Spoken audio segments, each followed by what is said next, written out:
Kelompok Khawarij ini bilang, wahai Ali, kenapa kau tidak perangi Muawiyah? Kita sudah jauh-jauh ke sini, perangin aja sampai habis, mati, nggak boleh ada yang hidup. Kata Ali, untuk apa? Apa manfaatnya memerangi mereka? Jelas-jelas Muawiyah sudah membaiat, gak ada alasan untuk membunuh mereka. Kenapa harus membunuh? Lalu mereka mengangkat Quran mengatakan, kalau begitu kau tidak berhukum dengan Al-Quran. Kata Ali, ayat yang mana kalian pegangi? Yang mana ayat boleh membunuh seorang muslim? Mereka bilang, pokoknya kalau kau tidak perangin Muawiyah, berarti kau akan keluar, tidak berhukum dengan hukum Allah, dan kami anggap kamu kafir. Kelompok Khawarij tidak menghalalkan darah orang yang tidak sepaham dengan mereka. Pokoknya yang tidak sepaham dianggap kafir, boleh dibunuh, halal. Nah, ini bahaya sekali, gitu kan? Belajar sunnah jadi mudah. Awal mula kelompok Khawarij ini kelihatan adalah pada saat selesai peperangan Siffin. Tadi perang Siffin itu ya, perang tahun 37 Hijriah, pada saat terjadi fitnah antara Ali dengan Muawiyah. Di sini suatu sisi ada kelompok tadi pengikut Abdullah bin Sabah yang menjadi pemicu peperangan supaya mereka tidak tertangkap karena membunuh Utsman. Sisi yang lain ternyata di kelompok itu ada anak-anak muda yang mereka memang semangat sekali mau berperang, gitu kan. Waktu Ali bin Abi Thalib memberhentikan untuk memerangi Muawiyah karena sudah banyak kurban, untuk apa berperang? Diberhentikan sama Ali. Muawiyah pun sudah turun, tidak mau lagi. Kelompok ini kelihatan keluar lalu berkata kepada Ali, wahai Ali, kamu harus berhukum mengangkat Quran dengan hukum ini, Al-Quran. Al-Quran bilang perangin orang-orang, dan mereka menganggap waktu itu Muawiyah kafir, kan gitu. Hampir sama pemahamannya dengan orang-orang Syiah. Orang Syiah kan mengatakan Muawiyah juga kafir. Jadi dua kelompok ini sasaran pandangannya sama, gitu loh. Menganggap Muawiyah ini, yang satu yang Syiah menganggap Muawiyah kafir karena keluar melawan Ali. Ini juga sama, tapi mereka pemahamannya berbeda. Yang ini nanti berkembang pesat karena dari Abdullah bin Sabah mengatakan Quran kurang lah, Jibril khianat dalam menurunkan wahyu dan beragam, mencaci maki, mengkafirkan sahabat Abu Bakar, Umar. Kalau Khawarij, kelompok yang kedua ini, mereka enggak mengkafirkan Abu Bakar, Umar, enggak, mereka bela Aisyah, mereka bela semuanya, enggak ada masalah dengan itu. Tapi mereka mengkafirkan Muawiyah. Mereka mengatakan kepada Ali, dan mereka juga bukan cuma Muawiyah, Ali dan Muawiyah dua-dua dikafirkan oleh dia. Kelompok Khawarij ini bilang, wahai Ali, kenapa kau tidak perangi Muawiyah? Kita sudah jauh-jauh ke sini, perangin aja sampai habis, mati, nggak boleh ada yang hidup. Kata Ali, untuk apa? Apa manfaatnya memerangi mereka? Jelas-jelas Muawiyah sudah membaiat, gak ada alasan untuk membunuh mereka. Kenapa harus membunuh? Lalu mereka mengangkat Quran mengatakan, kalau begitu kau tidak berhukum dengan Al-Quran. Kata Ali, ayat yang mana kalian pegangi? Yang mana ayat boleh membunuh seorang muslim? Mereka bilang, pokoknya kalau kau tidak perangin Muawiyah, berarti kau akan keluar, tidak berhukum dengan hukum Allah, dan kami anggap kamu kafir. Jadi mereka mengkafirkan Ali. Ali tetap tidak mau. Siapa mereka mau didengar suaranya? Ternyata kelompok ini keluar dari pasukan Ali. Keluar dari pasukan Ali. Dan ternyata sebagian ulama mengatakan sebab dinamakan mereka Khawarij, ya, diambil dari kata-kata kharij yang berarti keluar, karena mereka misah dari pasukan Ali pada saat itu. Kan pasukan Ali semua sepakat, ahli sunnah sepakat mengatakan pasukannya Ali yang benar, gitu kan? Karena Ali ingin meredam fitnah, dan kena fitnah memang, dan beliau adalah khalifah yang terpilih pada saat itu. Tidak ada yang pungkiri masalah itu, gitu kan? Dan ini banyak orang-orang Syiah tidak faham kalau ahli sunnah mengakui khilafahnya Ali, khalifah Rashidah terkenal. Dan kita sudah jelas ahli sunnah juga mengatakan Muawiyah berijtihad dan beliau salah, gitu kan? Aisyah, Talha dan Zubair kena fitnah, kan gitu. Selesai masalahnya, dan akhirnya mereka semua kembali bersatu, nggak ada yang jadi masalah setelah itu. Ali radhiyallahu anhu memimpin setelah ke perang Siffin, tidak ada masalah sampai beliau meninggal. Dan subhanallah, yang jadi masalah adalah kelompok Khawarij ini. Kelompok Khawarij ini akhirnya keluar dari pasukan Ali. Kemudian Ali radhiyallahu anhu mencoba mendakwahi mereka. Diutuslah kepada mereka sahabat Nabi yang mulia Abdullah bin Abbas. Bayangkan ya, Abdullah bin Abbas ini hibrul ummah, kata Nabi SAW. Artinya apa? Lautannya umat ini. Abdullah bin Abbas ini orang yang paling pintar. Islam tidak ada lagi lebih pintar daripada Abdullah bin Abbas. Kata Nabi SAW, hibrul ummah, gitu kan? Ali utus ke mereka, coba Abdullah bin Abbas ke sana, dakwahin mereka. Yang taubat, yang kembali cuma 2-3 orang. Selebihnya ada mungkin lebih dari 1000 orang tetap tidak mau. Enggak, Ali kafir. Dari mana kafir? Mana dalilnya? Mana ayatnya orang bisa dikatakan muslim kafir?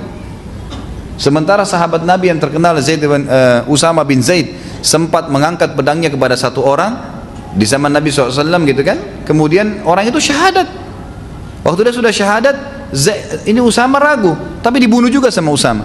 Terdengar oleh Nabi SAW. Kata Nabi SAW, kenapa Usama kau lakukan itu? Dia bilang, ya Rasulullah, dia syahadat karena takut lihat pedang saya. Wajar, ijtihad manusia ya.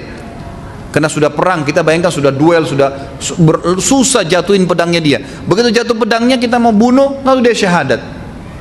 Kita pun kalau di posisi Usama berat sebenarnya. Tapi perhatikan apa kata Nabi SAW. Apakah kau belah dadahnya dan kau tahu dia bohong atau tidak? Terus Nabi SAW ulangin, terus diulangin. Artinya orang yang syahadat gak boleh sembarangan dibunuh. Kelompok Khawarij tidak menghalalkan darah orang yang tidak sepaham dengan mereka. Pokoknya yang tidak sepaham dianggap kafir, boleh dibunuh, halal. Nah ini bahaya sekali, gitu kan? Makanya berbahaya. Pada saat itu mereka keluar didakwain. Abdullah bin Abbas dakwain tidak bisa taubat. Bagaimana kalau yang kayak kita sekarang?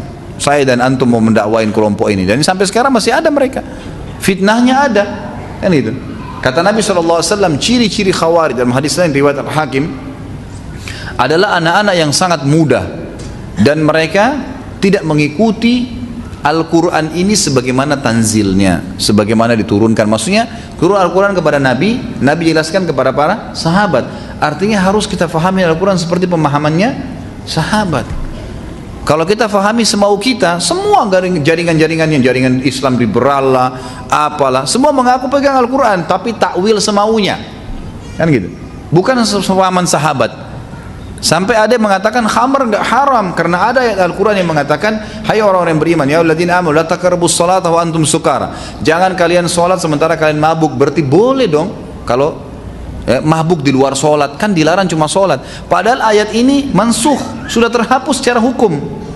Dan para sahabat menukil kepada kita masalah itu. Ayat ini dihapus dengan ayat lain, Al-Maidah 90 atau ayat 90-91 tentang masalah penghaman khamr secara mutlak. Sehingga dia cuma tertinggal secara tilawah tapi tidak lagi hukumnya, gitu kan? Tentang proses pengharaman khamr. Tapi mereka tidak mau nangkap itu, tidak mau memahami dari para sahabat, maka akhirnya mereka menghakimi ayat seperti apa yang dibaca, kan gitu. Jadi seperti itulah akhirnya mereka kacau balau dalam pemahaman agamanya.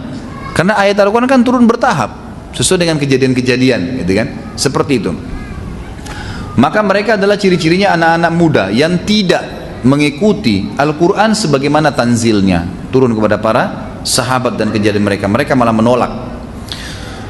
Kemudian Ali radhiyallahu anhu waktu melihat hal tersebut, datanglah beberapa orang kepada beliau dan berkata, wahai Amir Mukminin, perangi aja mereka sudah.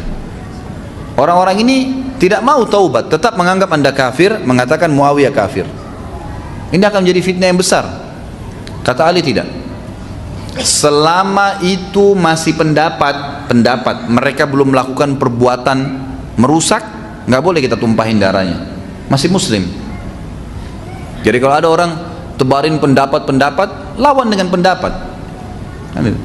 Jangan antum debat, dia salah antum jok mukanya, nggak boleh. Nggak usah, doain aja, lawan dengan debat, udah selesai, nggak ada jor-joran. Tapi kapan dia memulai itu, antum harus melawan, gitu kan? Makanya pada saat kaum Khawarij ini yang tadi keluar dari pasukan Ali itu, dia tahu Ali mau kembali ke Kufah, di tengah jalan mereka kembali duluan, lalu mereka mulai membunuh siapapun yang mereka sebarin. Ali kafir, Muawiyah kafir. Ada orang bilang, siapa yang bilang? Dibunuh. Pokoknya harus sefaham dengan mereka, mengatakan dua sahabat ini kafir, gitu kan? Yang tidak sepaham dibunuh. Sampai-sampai dalam beberapa riwayat dikatakan mereka membunuh wanita hamil yang ditemukan di tengah jalan. Ini bahaya fitnah. Waktu mereka sudah tumpahkan darah sampai ke telinga Ali, kata Ali, sekarang halal untuk diperangi. Maka Ali kejar dengan pasukan. Ringkas cerita, sampailah mereka di sebuah sungai, gitu kan? Lalu terjadi pertemuan antara pasukan mereka dengan Ali. Itu pun Ali masih sempat dakwahi, taubatlah kalian, ini pemahaman yang salah. Dari mana kalian bisa mengkafirkan sahabat-sahabat Nabi? Dari mana ayat yang kalian bisa mengatakan harus memerangi Muawiyah sampai mati? Dari mana itu? Tetap aja mereka tidak mau. Maka sama Ali diperangi. Subhanallah, terjadi peperangan. Terbunuhlah pasukan-pasukan itu. ya, terbunuh mereka. Waktu mereka terbunuh, kata Ali, cari orang yang telah Nabi SAW tunjukkan dalam hadisnya. Siapa tadi cirinya? Seorang laki-laki yang pundaknya tidak ada, seperti tidak ada tulangnya, kemudian lembek seperti payudara wanita pundaknya, dan beberapa riwayat mengatakan sikunya ya, dan ditemui dengan bulu yang berwarna putih. Maka pasukannya Ali membongkar-bongkar jenazah mereka satu-satu sampai ditemukan. Pada saat ditemukan orang tersebut, maka Ali pun dengan pasukannya sujud syukur di kancah peperangan. Kenapa kata Nabi? Ya, kalian siapa yang membunuhnya mendapatkan pahala yang besar. Inilah kelompok yang dimaksud oleh Nabi sallallahu alaihi wasallam. Tapi ternyata pemahaman-pemahaman mereka ini terus berkembang. Jadi waktu yang diperangi oleh Ali cuma yang ada di pasukan Ali ya. Ternyata pemahaman ini banyak.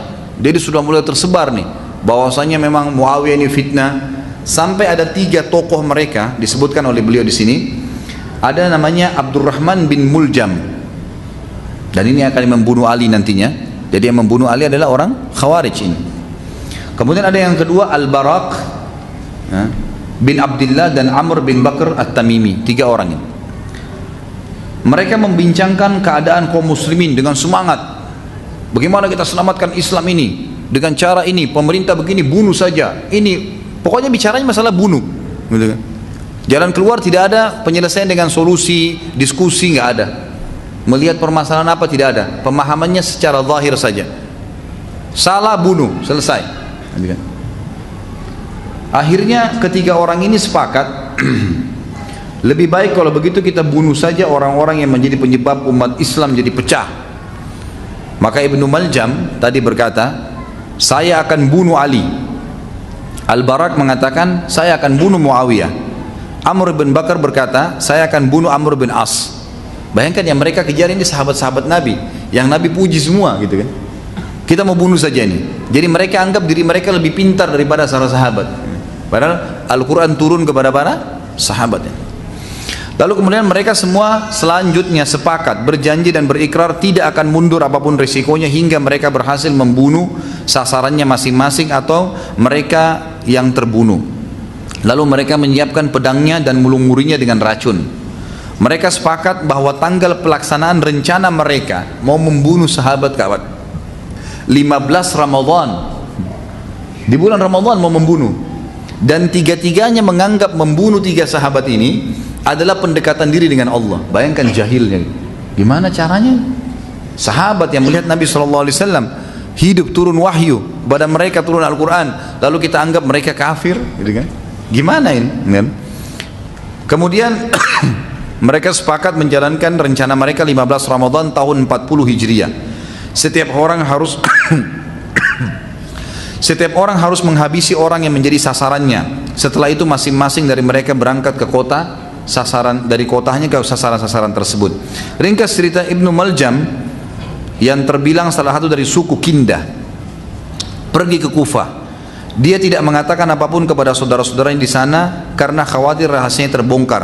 Di Kufah terdapat 10 orang Taim, ya, Ar-Raba. Di antara mereka seorang wanita yang bernama Kitam binti As-Sajnah. Ali telah membunuh ayahnya dan saudara laki-lakinya dalam perang An-Nahar. Jadi pada saat terjadi dibunuh oleh Ali radhiyallahu anhu yang di pinggir sungai tadi, salah satu yang terbunuh adalah ayahnya perempuan ini, namanya Kitam. Dan anak ini sudah terpengaruh dengan pendapat ayahnya, mengatakan Ali kafir. Karena perempuan ini marah, maka dia ketemu dengan Ibnu Maljam. Ibnu Maljam lalu kemudian tertarik dengan kecantikannya, tanpa tahu kalau ini juga adalah Khawarij. Kemudian mereka ngobrol lah. Ibnu Maljam menyampaikan beritanya. Kata Kitam, saya sangat mendukung masalah itu karena Ali telah membunuh ayah saya, dia telah kafir. Fitnah tersebar. Maka mereka pun akhirnya menikah dan sepakat untuk membunuh Ali. Mereka mengaturlah strategi dalam masalah ini. Akhirnya Ibnu Maljam sempat bicara untuk mau menikahi Kitam. Apa keinginanmu? Dia menjawab 3.000 dinar atau dirham, seorang hamba sahaya, seorang wanita, dan nyawanya Ali bin Abi Thalib. Kata si Kitam, kalau kau menikahi saya, kasih itu. Maharnya termasuk nyawanya Ali. Ini aneh-aneh ini, ya. Nggak masuk di akal gitu. Ya mungkin kita sekarang susah untuk menjangkau itu ya. Apanya kok bisa terjadi? Ngapain bunuh orang ini? Tapi ada subhanallah orang seperti itu. Ibnu Maljam pun mengatakan, ide adalah maharmu, saya akan kasih itu. Adapun Ali, maka aku tidak melihatmu menyebutnya untukku sedangkan engkau menginginkanku. Maka dia berkata, carilah kelengahannya. Artinya kalau Ali memang saya sudah inginkan. Kalau tadi uang 3.000 dirham, hamba saya itu penyanyi apa segala, itu kan memang tidak ada hubungannya dengan saya. Artinya cuman kau sendiri yang mau. Tapi kalau Ali juga saya mau memang dasarnya. Kita cari kelengahannya. Maka pada saat mereka melihat, ya, Ali ternyata salah satu tradisi beliau radhiyallahu anhu waktu di Kufa, setiap subuh sebelum azan itu beliau selalu keliling, bangunkan orang yang bisa dijangkau untuk sholat subuh berjamaah. Itu tradisi Ali radhiyallahu anhu. Ibnu Maljam pun akhirnya mengetahui kejadian tersebut, lalu kemudian dia berfikir untuk mengintai Ali pada saat subuh, dan tepatnya hari Jumat. Subhanallah, orang yang mati hari Jumat apa?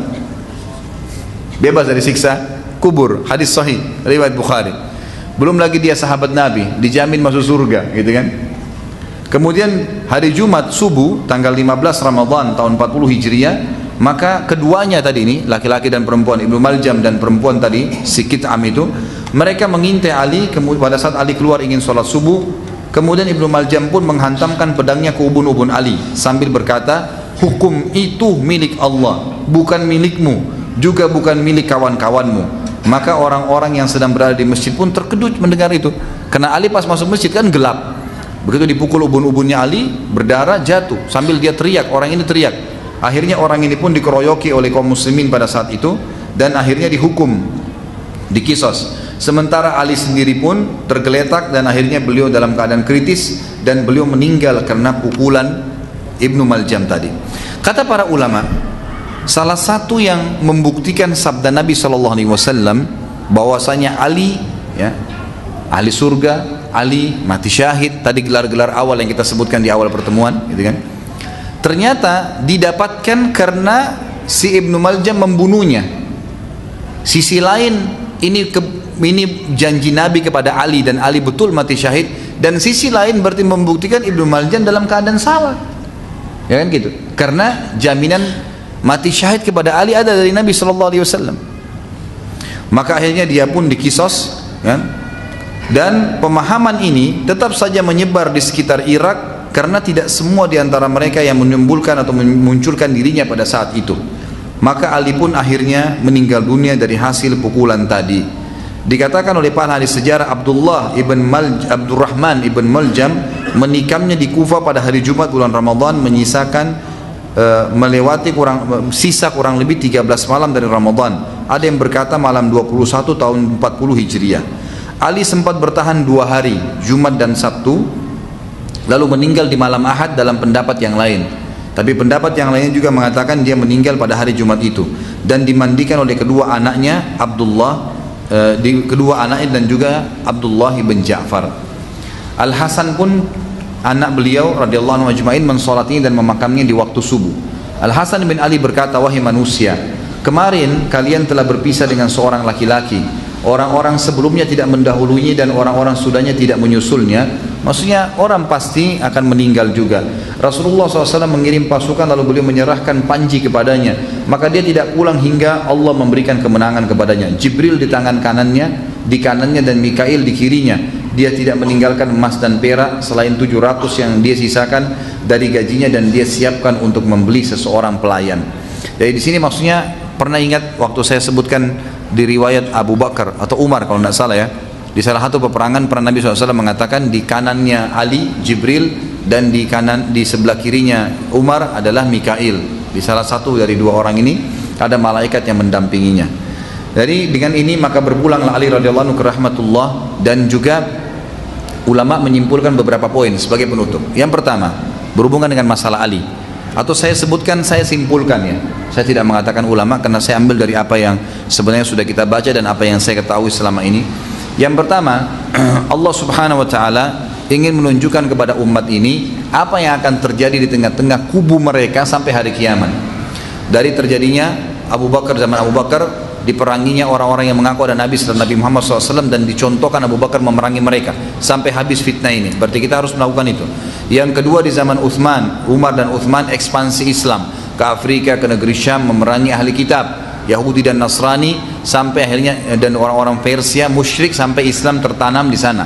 Yang ketiga adalah masa Ali bin Abi Thalib, munculnya dua kelompok yang berbahaya yang umat Islam harus berhati-hati dari mereka, meninggalkan.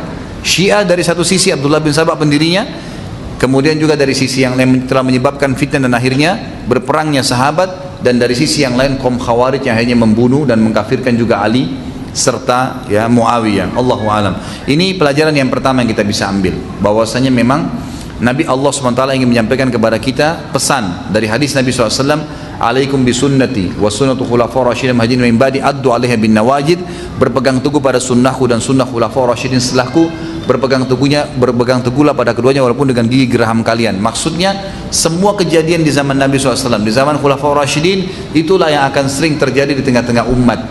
Tapi yang saya ingin titik-beratkan munculnya kelompok-kelompok yang berbahaya ini.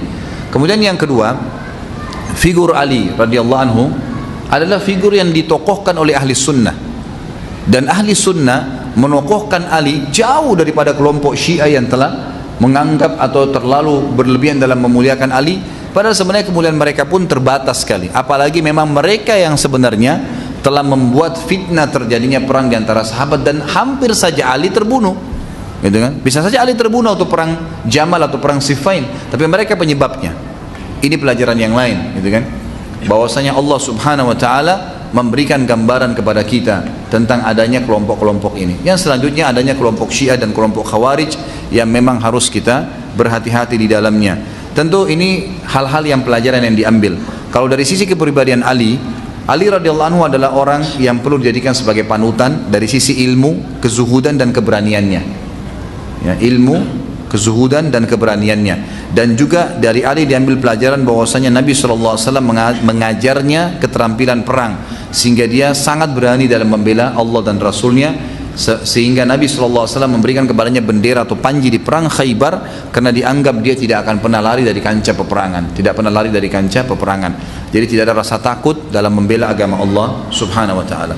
Mungkin ini insyaallah yang kita bahas berhubungan dengan Ali radhiyallahu anhu. Tentu kalau teman-teman mendapatkan informasi yang lain tentang fadilah beliau ataupun ada hal-hal yang lain, mungkin itu adalah hal yang biasa ya, ini keterbatasan saya dalam mengumpulkan data, tapi insyaallah kita yang penting sudah mengambil pelajaran dari kisah beliau, dan alhamdulillah Allah sudah mudahkan kita membahas 4 orang khulafaur rasyidin, dan sisanya insyaallah kita akan bahas nanti ya sahabat-sahabat yang lainnya.